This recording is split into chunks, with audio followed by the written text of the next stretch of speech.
bienvenidos y bienvenidas a Voces Cimarronas.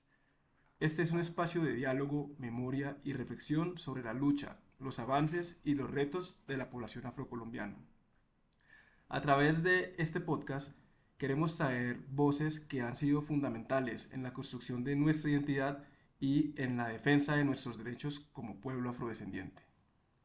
Soy Ernesto Medrano, su anfitrión, y hoy tengo el honor de inaugurar este espacio con un invitado muy especial, Juan de Dios Mosquera Mosquera, director del Movimiento Nacional Cimarrón, un líder histórico de la lucha afrocolombiana quien ha dedicado su vida a la organización y defensa de nuestros derechos.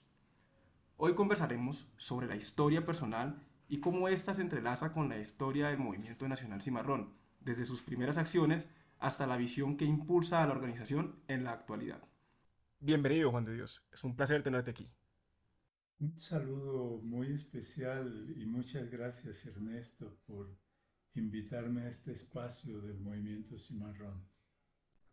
Juan de Dios, me gustaría que nos contaras un poco sobre tu historia personal, dónde naciste y cómo fueron tus primeros años de vida. ¿Cómo influyó tu entorno en la conciencia política y social que desarrollaste con el tiempo? Juan de Dios nació en Santa Cecilia, municipio de Pueblo Rico, departamento del Risaralda, un caserío a orillas del río San Juan, en medio de la selva entre el Chocó y Risaralda. Cuando yo nací, mi pueblo estaba separado por un camino hacia el Chocó, el municipio de Tadó. Se demoraba uno 2 jornadas caminando y 5 horas en un bote sobre el río. Y al primer pueblo de Risaralda, que era Pueblo Rico, se demoraba un día de camino por una selva bien accidentada. Y nací y me desarrollé como un niño campesino, hijo de una mamá que era ama de casa, pero también era la madrina de todos los muchachos del pueblo, era yerbatera, era modista, una mujer polifacética. Y mi padre era uno de los 2 maestros del pueblo, don Camilo. Él había hecho hasta el segundo de primaria y tenía una letra fantástica, leía muy bien, era un estudioso diario y hizo sus estudios con Radio Sutatensa. Mi papá era la persona que escribía los versos, poesías, cuentos. Era un letrado montañero, un hombre muy interesante. Y mis primeros años transcurrieron como todos los niños campesinos, trayendo la leña. Todos los días me tocaba mantener el fogón surtido de leña, trayendo el revuelto, o sea, los plátanos, la yuca, el maíz, que le regalaban a mis papás los campesinos de las fincas circundantes. Entonces a mí me tocaba ir a traer el revuelto y lo traía en canastos y aquí con la cabeza, en la cabeza me salió una seña de la cinta del canasto, ¿no? Que uno lo traía ahí, tal. Y era un niño fuerte, fuerte por las caminatas, por el trabajo y pescando y nadando en el río San Juan con mis amigos. El río lo era todo para nosotros y era el espacio de recreación de los niños en ese tiempo. Cuando tuve los 6 años, me recibió mi primera maestra y madrina, la señora Leandra Mosquera. Ella y mi papá fueron los primeros maestros del pueblo. Mi madrina era una mujer muy cariñosa, no, en ese tiempo, pero ella hoy está cumpliendo 103 años y vive en Cali y sigue escribiendo cosas y sigue pensando en su comunidad.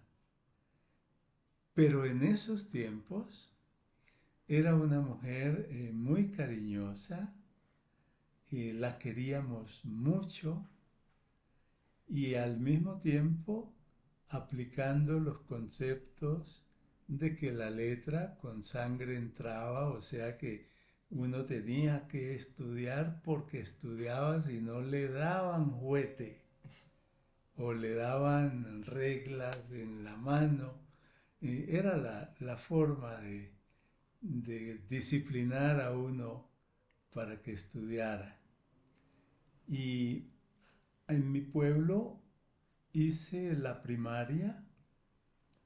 Después llegó a mi pueblo un sacerdote español, franquista, falangista, llamado Salvador Cruz Santana.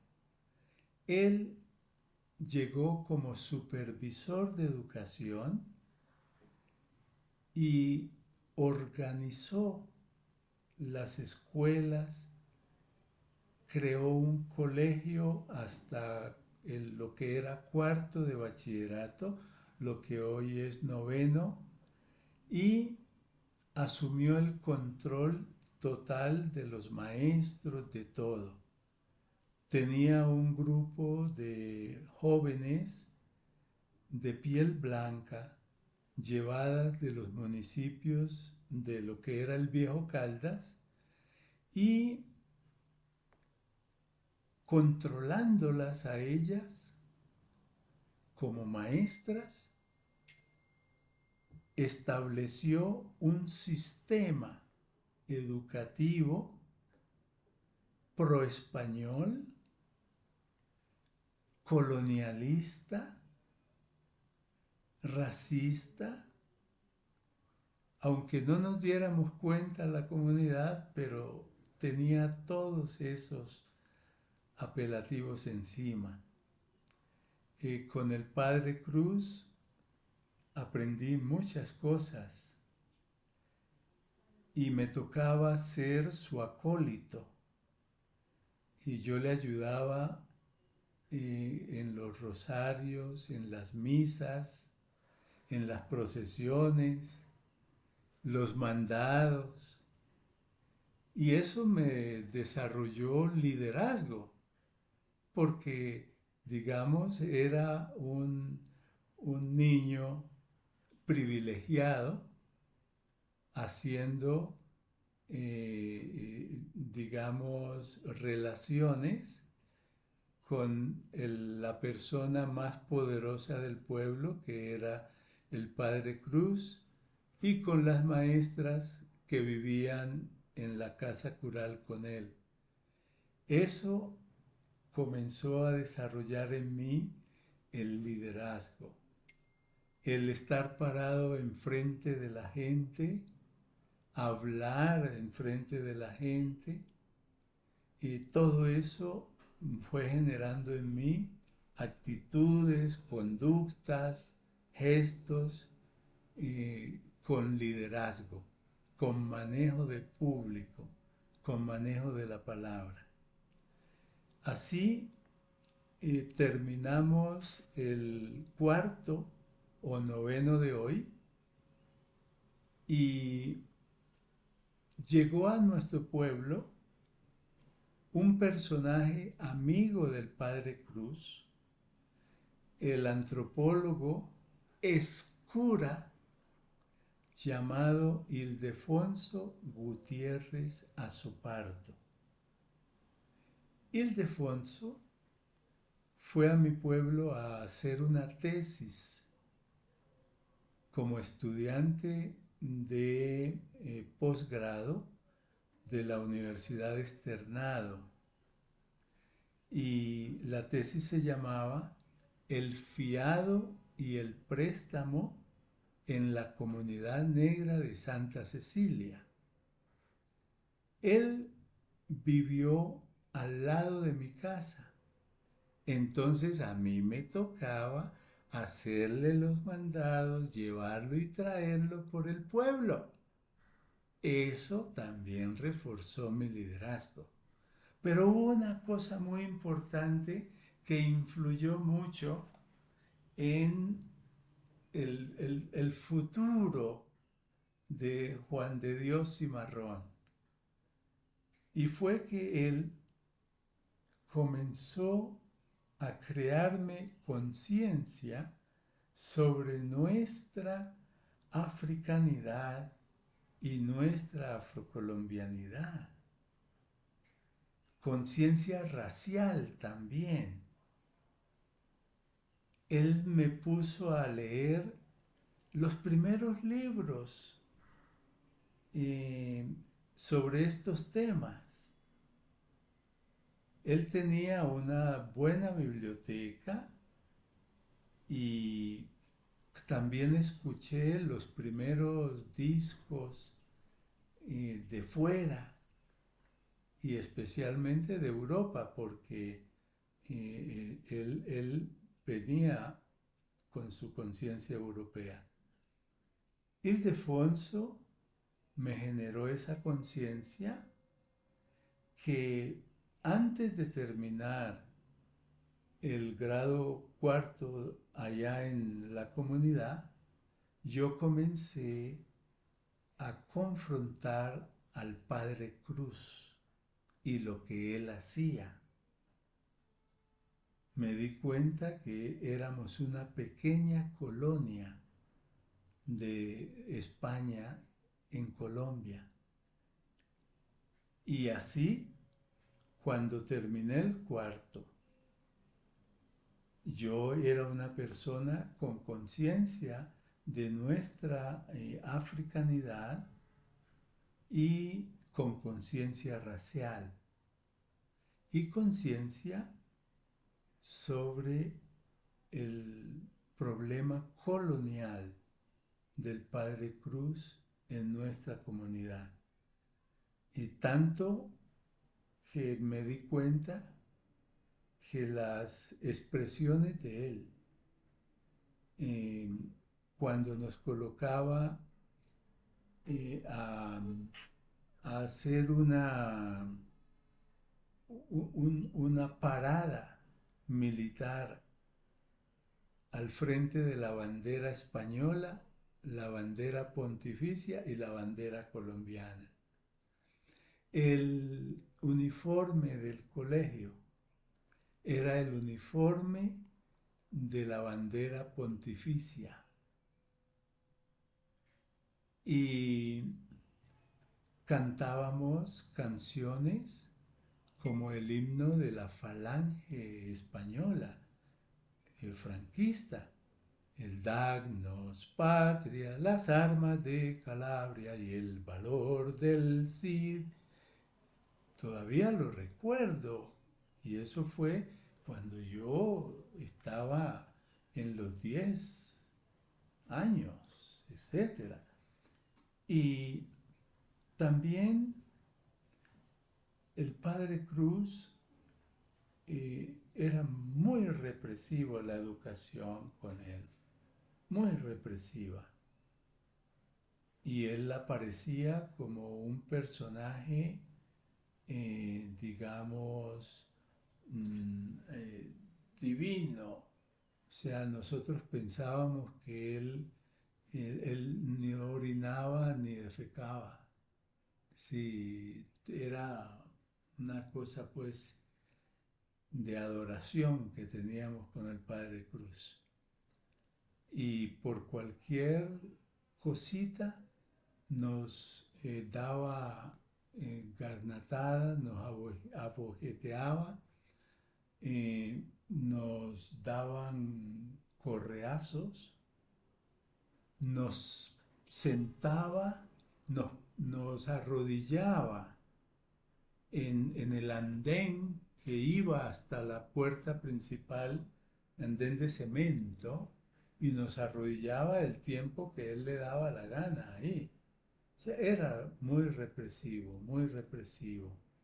Sí, así transcurrió mi infancia hasta que terminando el cuarto salí a estudiar a Pía Risaralda, pueblo cafetero, un pueblo paisa, un pueblo en la montaña, él no tenía plan por ningún lado, y salí a estudiar con mi hermana Aurora y otros 4 compañeros de mi promoción de cuarto de bachillerato que los papás nos mandaron a estudiar allá a Pía, lo que era ya el grado quinto y el grado sexto, lo que hoy son el grado 10 y el grado 11.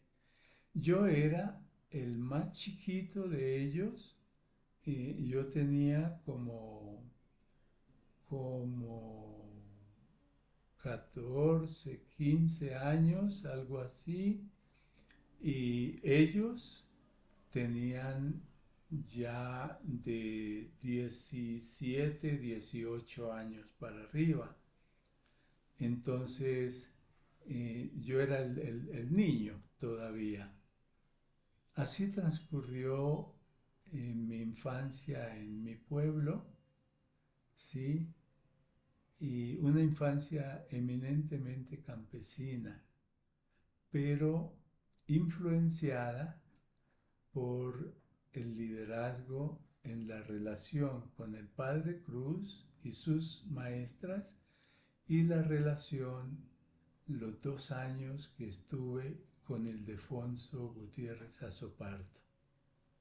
Ildefonso más tarde fue la persona que cuando terminé el bachillerato me inscribió en la Universidad Tecnológica de Pereira sin ni siquiera yo darme cuenta de para qué servía la universidad. Y él ni me había dicho nada, solo me llegó la carta. Y a partir de ahí, pues, comenzó ese nuevo rumbo para mi vida. Creo que ya nos has dado unas puntadas a la siguiente pregunta, y es, ¿qué eventos o experiencias personales fueron determinantes para que te involucraras en la defensa de los derechos de la población afrocolombiana?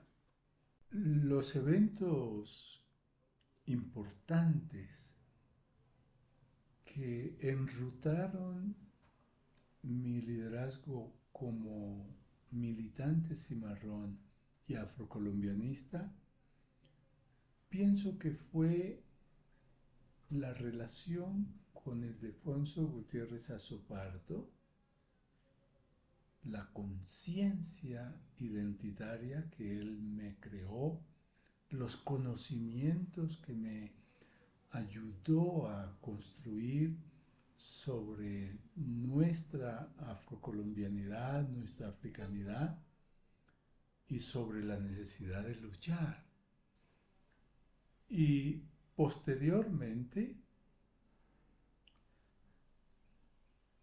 el llegar a Pereira a estudiar la universidad y una carrera tan importante como las ciencias sociales, la historia y la geografía.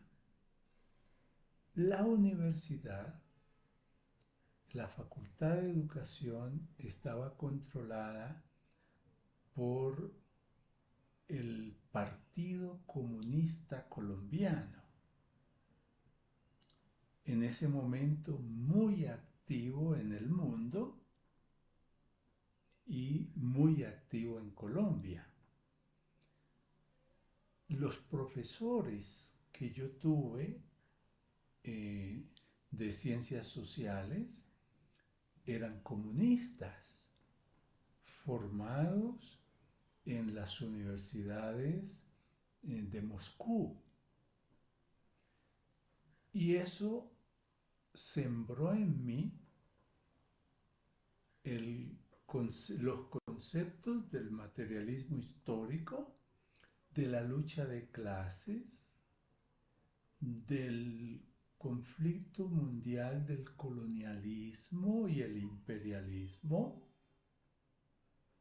que me permitieron conocer la realidad del apartheid en Sudáfrica, la realidad del colonialismo de los europeos y los Estados Unidos en los países africanos y aproximarme a la realidad afrocolombiana, hacer comparaciones, lecturas, cosas. Precisamente fue cuando empezábamos la universidad, cuando nosotros, tomando conciencia del racismo que existía en la ciudad de Pereira, ese racismo verbal, no la segregación, sino el racismo verbal, convocamos en la creación del Círculo de Estudios Soweto. Entonces, la universidad y las ciencias sociales y el comunismo fue muy importante para mi vida. Yo no me vinculé al Partido Comunista, pero aprendí mucho en torno al socialismo, a la lucha por el progreso social y a la lucha por los derechos de los trabajadores, que el movimiento comunista no hablaba de derechos humanos, sino de los derechos de los trabajadores y la lucha por los trabajadores y la clase obrera. Sí. Nunca me metí y afortunadamente lo hice, y eso me permitió tener una independencia ideológica y política posteriormente dedicada a nuestra lucha étnica afrocolombiana. Ahora hablemos de Cimarrón. ¿Cómo surge la idea de crear el Movimiento Nacional Cimarrón? ¿Cuáles eran las principales necesidades de la comunidad afrocolombiana en ese momento? El movimiento Cimarrón fue un producto, digámoslo así, fue creado por el Círculo de Estudios de la Problemática de las Comunidades Negras de Colombia, Soweto. Ese Círculo Soweto había nacido en 1976 en Pereira, conformado por un grupo de estudiantes afrodescendientes de diversas regiones del país, que llegamos a estudiar en Pereira en las universidades Libre, Católica y Tecnológica. Y preocupados por ese racismo verbal que había, donde las personas afrodescendientes, las personas de piel negra, no teníamos nombre, éramos los negritos, los negros, los chorro de humo, los negros María Jesús, dame 20 pa'l bus. y otra cantidad de expresiones. La gente se mofaba de nuestro acento. Entonces, preocupados por eso, dos compañeros, Eusebio Perea y Juan de Dios Mosquera, convocamos a un grupo de 12 jóvenes, entre ellos dos mujeres, para analizar el problema. Y en esa reunión concluimos que había que organizarse para estudiar el tema. Y así fundamos el Círculo de Estudios Soweto. Soweto en conmemoración y homenaje a Nelson Mandela y todos los luchadores contra el sistema racista violento de Sudáfrica llamado apartheid, que imponían los ingleses mayoritariamente y todos los demás pobladores europeos invasores de Sudáfrica a las grandes mayorías de africanos raizales, de los pueblos de Sudáfrica. En homenaje a ellos, fundamos el Círculo Soweto en 1976. Ese círculo nos permitió construir los conceptos sobre la realidad afrocolombiana y entre ellos el concepto negro, el concepto afrocolombiano, el concepto africanos colombianos, el concepto derechos étnicos, organización, la presencia africana en Colombia, entender entre la identidad cultural africana descendiente, africana colombiana, y la identidad racial, o sea, la identidad con base en el fenotipo racial. Entonces, creados esos conceptos, fueron surgiendo en el país otros círculos de estudios. En el Caribe, en Cartagena, en Palenque de San Basilio, en Barranquilla, en el Pacífico, en Quibdó, en Tadó, en Andagoya, en Condoto, en Ismina, luego en Buenaventura, en Tumaco, en Cali y después en Bogotá, en Medellín, creando la misma metodología, estudiar todos los sábados de 6 a 10 de la noche y un plan de temas a desarrollar en el semestre y aprender a ser educadores y expositores de nuestra afrocolombianidad.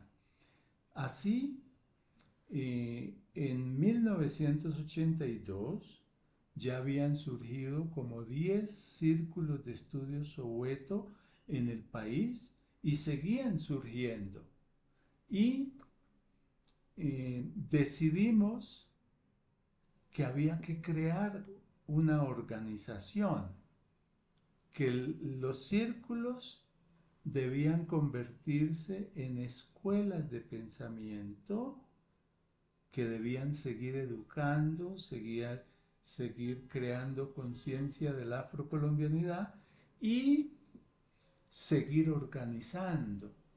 Entonces, nace el movimiento cimarrón en 1982 en Pereira, la sede del Soweto, y en Buenaventura, que lo lanzamos. Ese lanzamiento se hizo en el edificio y auditorio de la Unión de Marinos de Colombia, que era la unión, el sindicato de los marineros de la flota gran colombiana. Ahí nacimos nosotros, que ya hoy solo queda el edificio, pero que ya el sindicato y todo esto desaparecieron. Así nació el movimiento cimarrón, fundado por el Círculo de Estudios de la Problemática de las Comunidades Negras de Colombia, SOWET. Y en ese marco, ¿cuáles fueron las principales necesidades de la comunidad afrocolombiana que encontraron en ese momento? En el Círculo de Estudios Soweto, en ese proceso de estudio, lo primero que descubrimos como necesidades del pueblo afrocolombiano, lo primero fue esa violación permanente, cotidiana, diaria, de los derechos humanos de nuestras comunidades, evidenciado con la pobreza crítica, con esa pobreza que generó la esclavización, la falta de propiedad de la gente afro.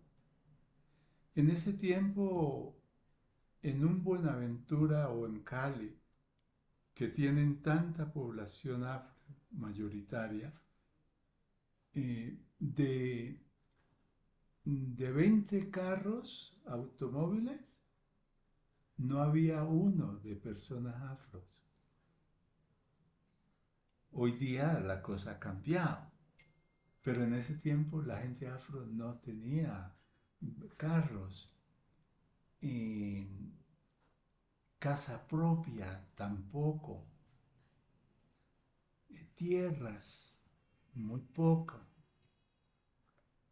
Y la vida, por ejemplo, de las comunidades de la selva, pues es prácticamente la misma de hoy, en pobreza absoluta, sin energía eléctrica, sin escuelas, sin colegios, sin servicios de salud, etc. Un abandono total por parte del Estado colombiano. También encontramos el problema del racismo, que era lo que nos había convocado a crear Soweto. El racismo que genera emociones en uno y en los demás. Entonces, el racismo nosotros lo entendimos como esa mentalidad de la supuesta inferioridad de la gente afro e indígena y la supuesta superioridad de la gente española descendiente, de la gente mestiza de piel blanca. Entonces, el racismo es una consecuencia de la esclavitud, ¿sí? De toda esa narrativa y la conciencia racista que generó la esclavización y que se sigue manteniendo en la sociedad colombiana ayer y hoy. La otra fue la discriminación racial. La discriminación racial aprendimos a identificarla como el conjunto de eh, situaciones de maltrato, de exclusión, de segregación, de carencia de oportunidades sociales de la gente afro dentro de la sociedad,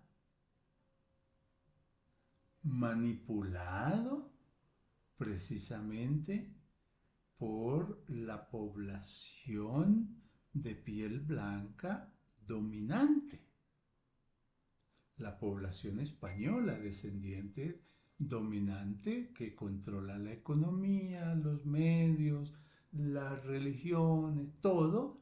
Entonces, en esa posición dominante, él tiene a la población afrocolombiana en un lugar, en una condición, en una posición determinada.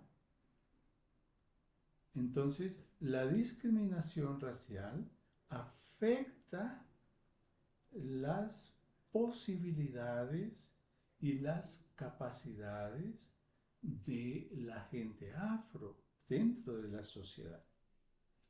Y el otro problema grave que nosotros veíamos era la educación.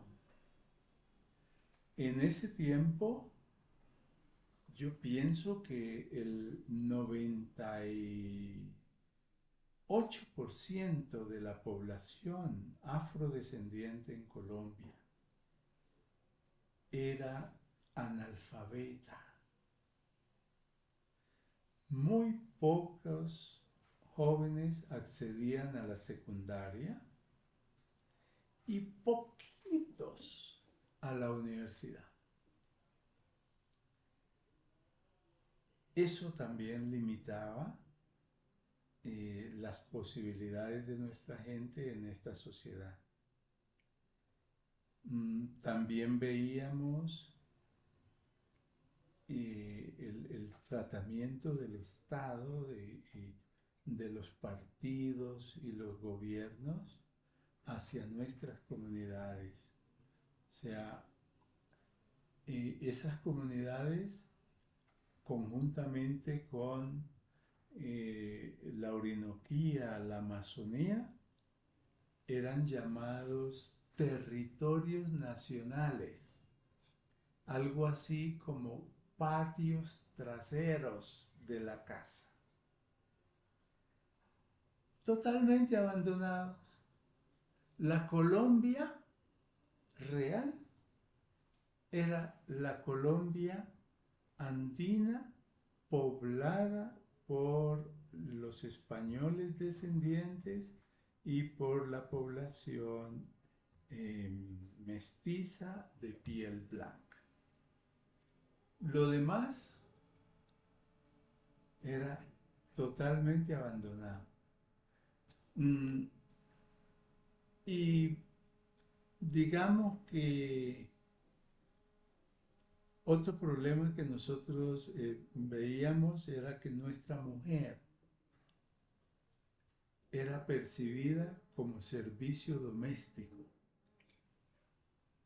No era percibida como una mujer con posibilidades de esto. Y eso también venía de la esclavitud.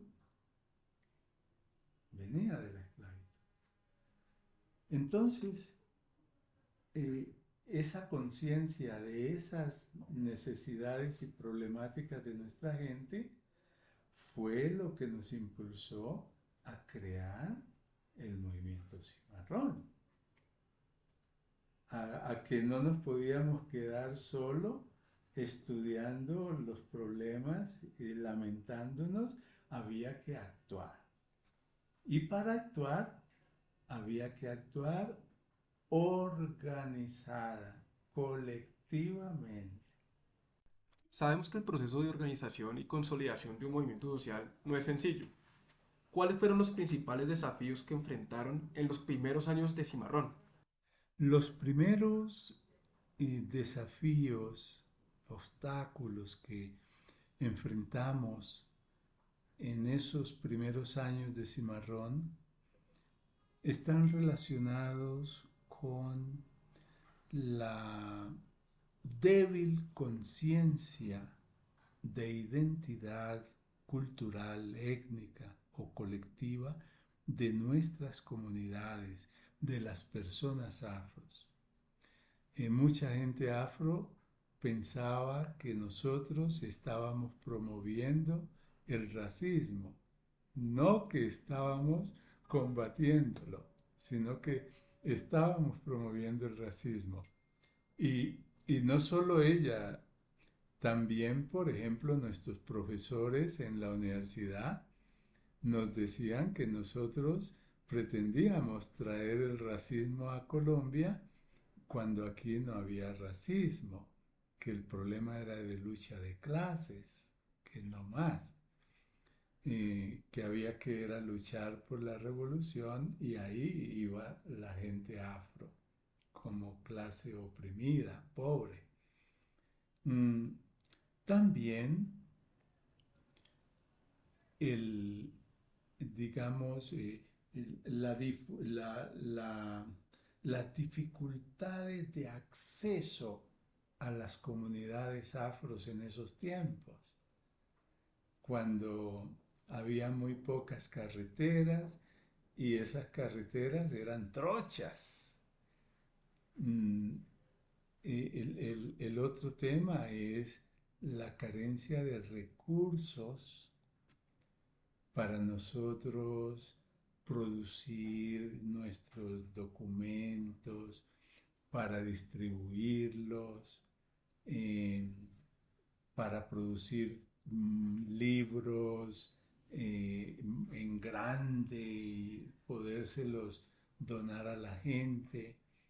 Eso era dificultad, mucha dificultad, sí. Y también, también un obstáculo grande que había era el tema de la rumba, porque muchos de los militantes cimarrones preferían irse a bailar el sábado por la noche y abandonar el círculo. Entonces muchos se iban, pero también muchos iban llegando. Sí, eso nos llevó a fortalecer, a darle mayor fortaleza a los círculos de estudio para que generaran una conciencia con compromiso militante en los compañeros cimarrones y cimarronas. Sí. También un obstáculo grande es esa falta de conciencia con la organización. Nuestras comunidades no han tenido conciencia sobre la organización colectiva. Entonces la gente no se quiere incomodar la vida, asistiendo a reuniones, aportando recursos propios, todo eso. La gente no se quiere y hoy es peor, hoy es peor, porque con todos los distractores de la tecnología, la cosa se ha puesto difícil, la gente no se quiere comprometer. Ese es el problema. En esos tiempos existía ya esa falta de compromiso y de conciencia organizativa. Sí. Otra cosa era el tema politiquero. Todo el mundo pensaba que la solución a nuestros problemas no era organizándonos, sino metiéndonos a los partidos políticos tradicionales y desde dentro luchar por nuestra gente. y lo veía la gente muy individualistamente. O sea que el hecho de que una persona de piel negra se vinculara a una entidad, a un partido, eso significaba que iba a haber cambios y resulta que la piel no es la que genera la conciencia y los cambios. Sí, eso era una tendencia permanente de la gente, ¿no? Que es eso lo que hay que hacer. Otros planteaban que debíamos concentrar la lucha en un en un solo lugar, que no dispersarnos a nivel nacional, sino en un solo lugar y que luego, cuando se viera el éxito, servía de ejemplo ahí sí para lo demás. Y yo, no, no, tenemos que tirar la semilla por todo el campo y ella va germinando de manera diferente, pero va germinando.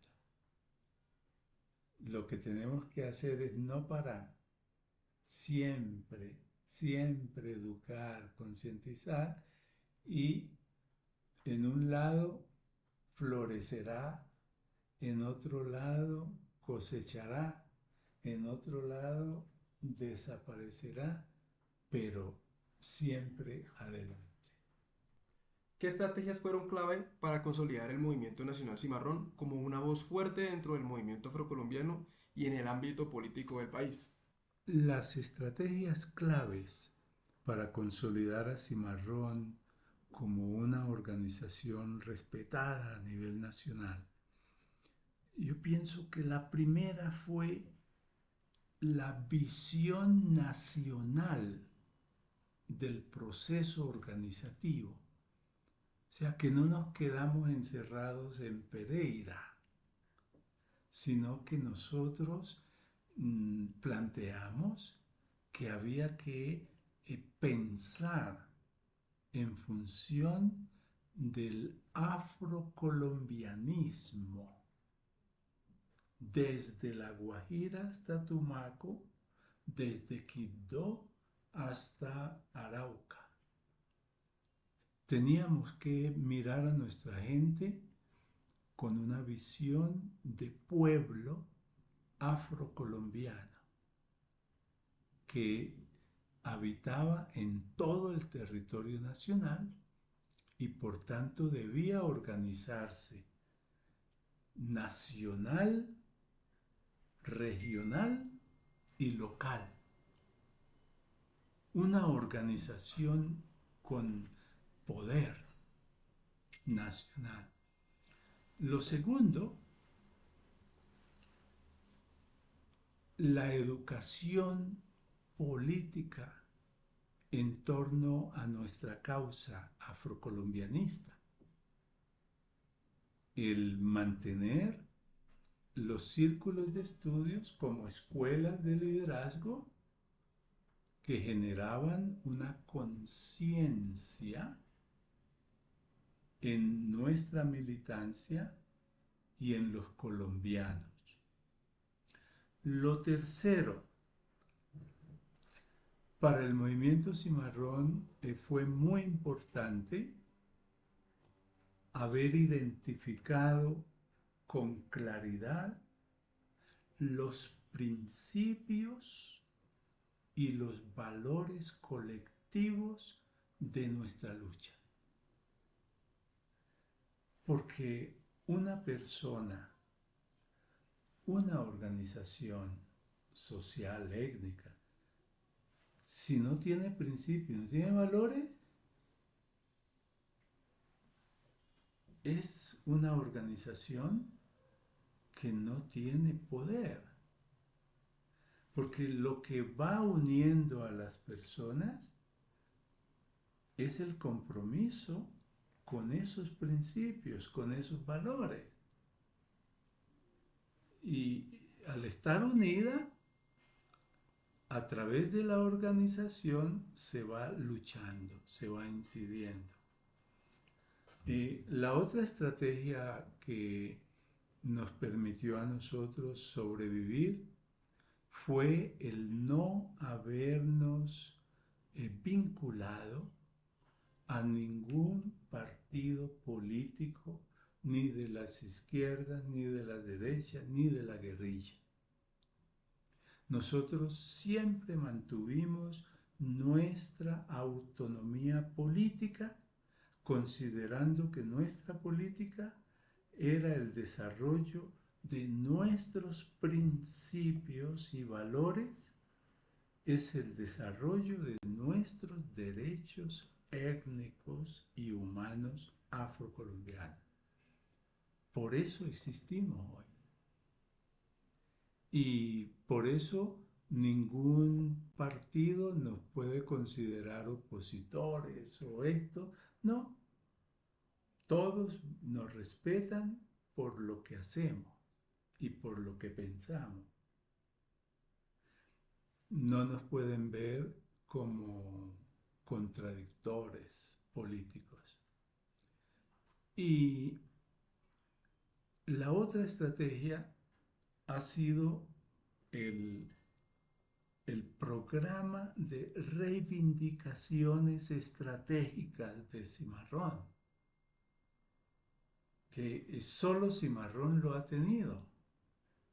Ese programa de reivindicaciones que conlleva al desarrollo de los derechos étnicos afros en las políticas públicas, tanto nacionales como internacionales. Ese pliego de peticiones nuestra es una herramienta de lucha muy seria.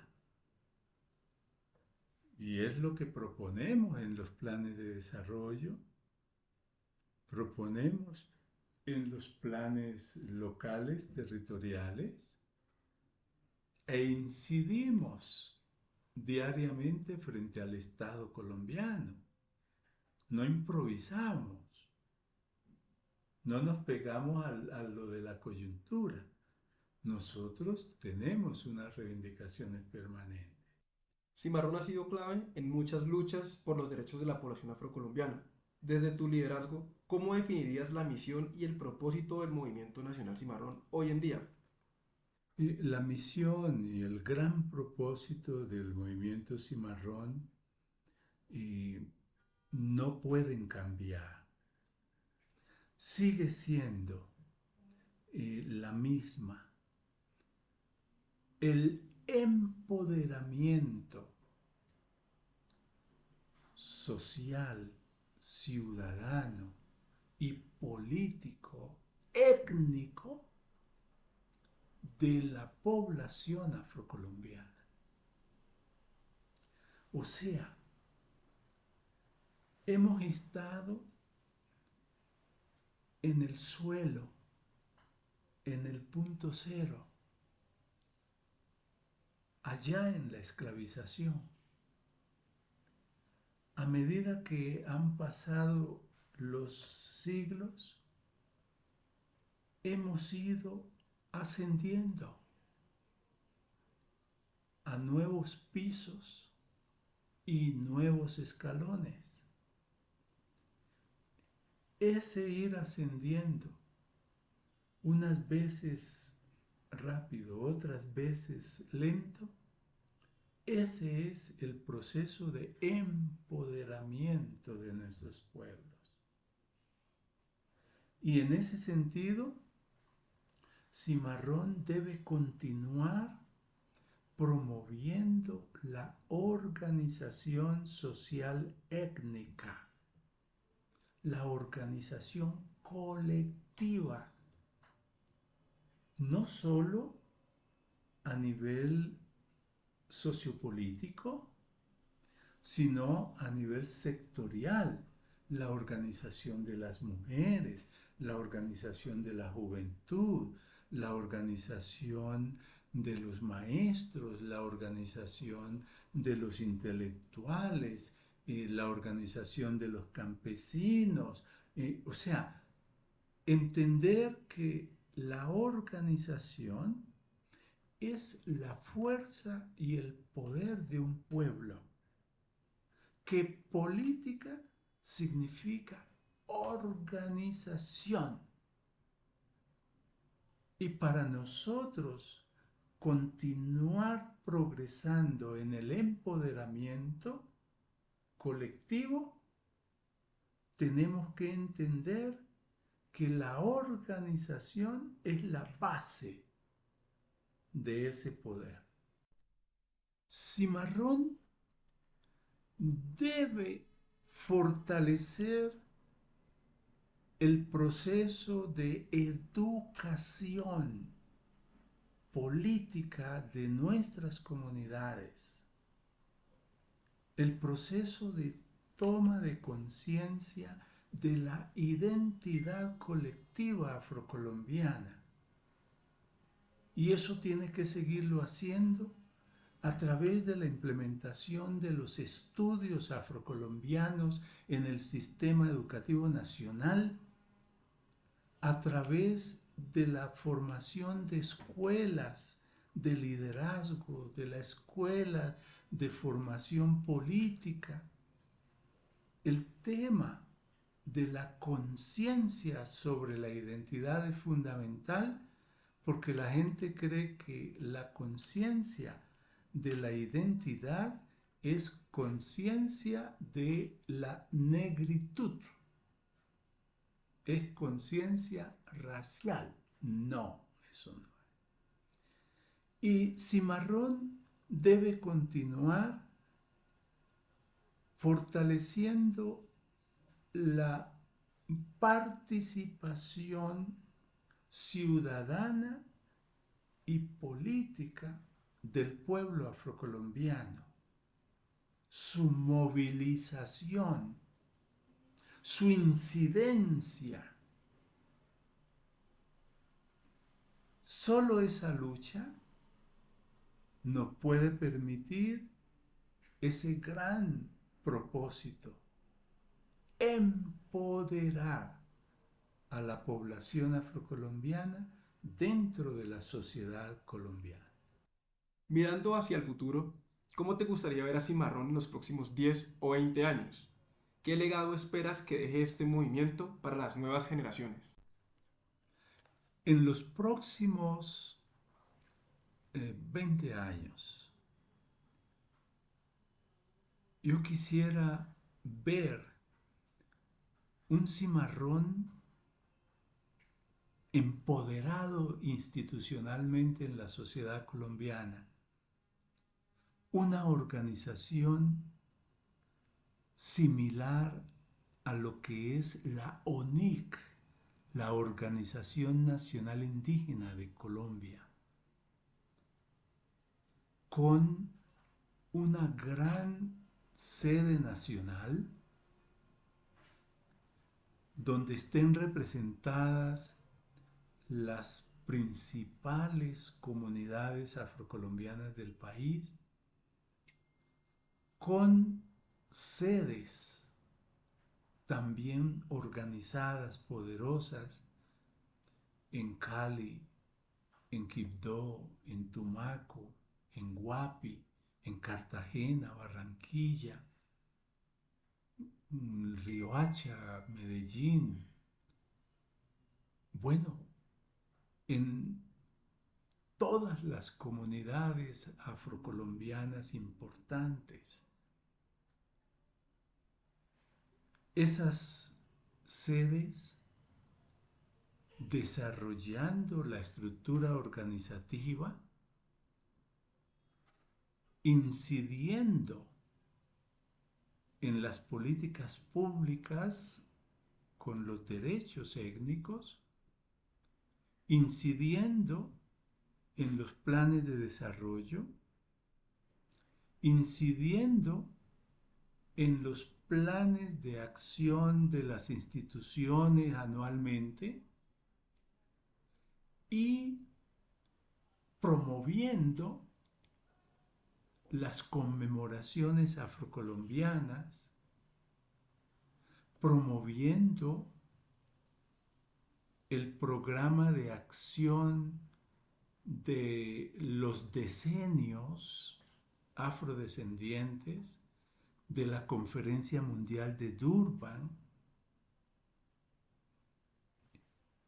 promoviendo desde las sedes las escuelas de liderazgo que forman a los líderes en el emprendimiento, en la formación política, en la formación étnica, en la realidad afrocolombiana. Quiero ver un cimarrón que esté empoderando a nuestras comunidades con un gran programa de fortalecimiento empresarial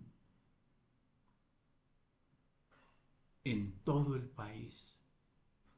Un programa de lucha contra la pobreza a través del desarrollo empresarial de la gente afrocolombiana en el país.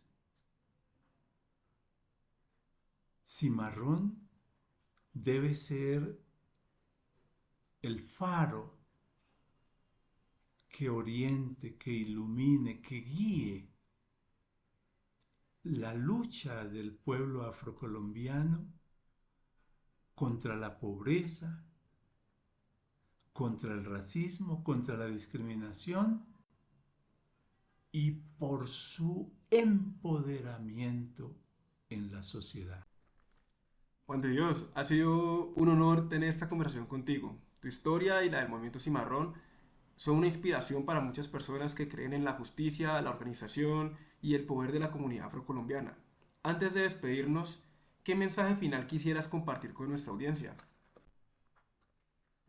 Quiero invitar a todos los colombianos y colombianas que nos están escuchando a apoyar al movimiento Cimarrón, su fortalecimiento, haciendo la donación económica o de los recursos que puedan para que los programas de la organización, sus proyectos, en especial el fortalecimiento empresarial de los emprendedores afrocolombianos y la Escuela Nacional de Liderazgo Afrocolombiano, así como la enseñanza de los estudios afrocolombianos en el sistema escolar, se puedan ejecutar.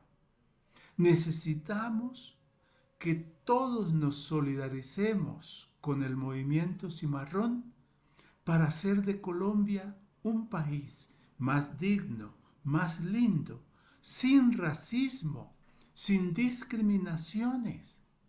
Un país donde el principio de la diversidad sea una base del funcionamiento del Estado y de la sociedad en general. Muchas gracias, Juan de Dios, por compartir con nosotros tu historia y la visión del Movimiento Nacional Cimarrón. También gracias a nuestra audiencia por acompañarnos en este primer episodio de Voces Cimarronas. Los invitamos a seguir atentos a los próximos episodios, donde continuaremos explorando los temas que nos afectan como comunidad afrocolombiana y las acciones que podemos tomar para transformar nuestra realidad. Nos escuchamos en el próximo episodio. Hasta pronto.